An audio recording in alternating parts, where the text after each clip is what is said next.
আসসালামু আলাইকুম, সবাইকে আজকের ভিডিওতে স্বাগত জানাচ্ছি। বাসা থেকে বের হওয়ার সময় সকালবেলায় অদ্ভুতভাবে খেয়াল করলাম বাসার সামনে একটা পার্সেল এসেছে এবং দেখলাম সেটা আমার নামে এসেছে কুপাং থেকে, কোরিয়ান অ্যাপ। তো পার্সেলটা বাসায় ঢুকিয়ে দ্রুত দরজা বন্ধ করে পার্সেলটা গুছিয়ে নিয়ে নিজের রুমের দিকে দৌড় শুরু করলাম। দেখতেই পাচ্ছেন আমার রুমের দিকে আমি যাচ্ছি। তো রুমে এসে ডেস্কে রেখে ভাবলাম আমার প্রথম আনবক্সিং ভিডিও করে ফেলি এবং আমার যে ইন্ডিকেটর ছিল সেটা দিয়ে পার্সেল খোলা শুরু করলাম। মূলত পার্সেলটা আমার একজন ইউটিউব ফলোয়ার থেকে এসেছে, যে আমার ভিডিও দেখে বা এর আগেও আমার সাথে আলোচনা করে সেও স্টুডেন্ট হিসাবে এবার কোরিয়াতে এসেছে। তা আমার কন্টেন্ট দেখে তার ভালো লেগেছে বিধায় সে আমাকে কিছু ব্লগ বানানোর উপকারী বা উপযোগী ম্যাটেরিয়াল পাঠিয়েছে, যেমন একটা ট্রাইপড ছিল সেখানে এবং একটা মোবাইল মাউন্ট ছিল। প্রথমে মোবাইল মাউন্টটা এখানে আনবক্স করলাম।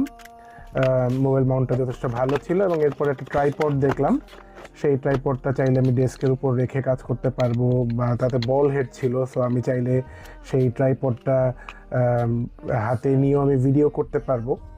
অ্যাজ এ হ্যান্ডেল সেটাকে ইউজ করা যাবে। তো এটা গুছিয়ে সামনে একটা জায়গায় রেখে দিলাম। এরপরে বড় যে পার্সেলটা ছিল সেটা খোলা শুরু করলাম এবং খুবই চমৎকৃত হলাম যে আমার খুব আকাঙ্ক্ষিত একটা প্রোডাক্ট ছিল বয়ালিংক 2, যে ডুয়েল ট্রান্সমিটার মাইক্রোফোন, সেইটা আমাকে পাঠানো হয়েছে। এটা যথেষ্ট ভালো একটা প্রোডাক্ট এবং এক্সপেন্সিভ একটা প্রোডাক্ট সে আমাকে পাঠিয়েছে এবং সঙ্গত কারণেই তার নামটা ডিসক্লোজ করতে পারছি না, এটা একটা রিকোয়েস্ট ছিল।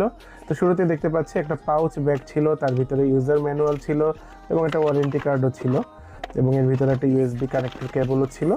তো এগুলো এক পাশে সরিয়ে রাখলাম এবং রেখে মূল যে ডিভাইসটা সেটা বের করলাম। তো এখানে খুব সুন্দর পলি প্যাক করা ছিল, সেটা খুলে দেখলাম যে এর ভিতরেই মূলত সব মেকানিজম বা ইকুইপমেন্টসগুলো আছে।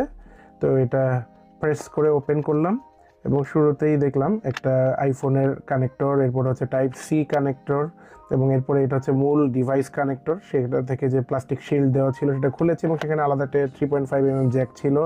এরপর ছিল পরপর দুইটা আলাদা ভয়েস রেকর্ডিং ট্রান্সমিটার বা মাইক।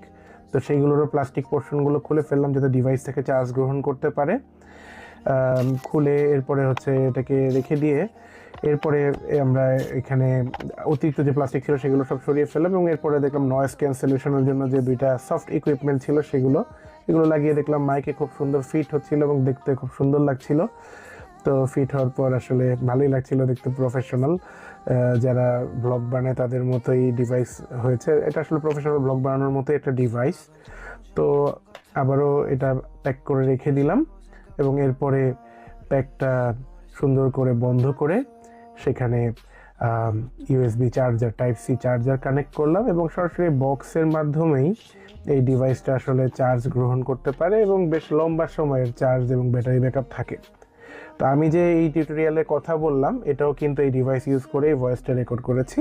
ভিডিওটা কেমন হয়েছে আপনারা সবাই আমাকে জানাবেন। ধন্যবাদ।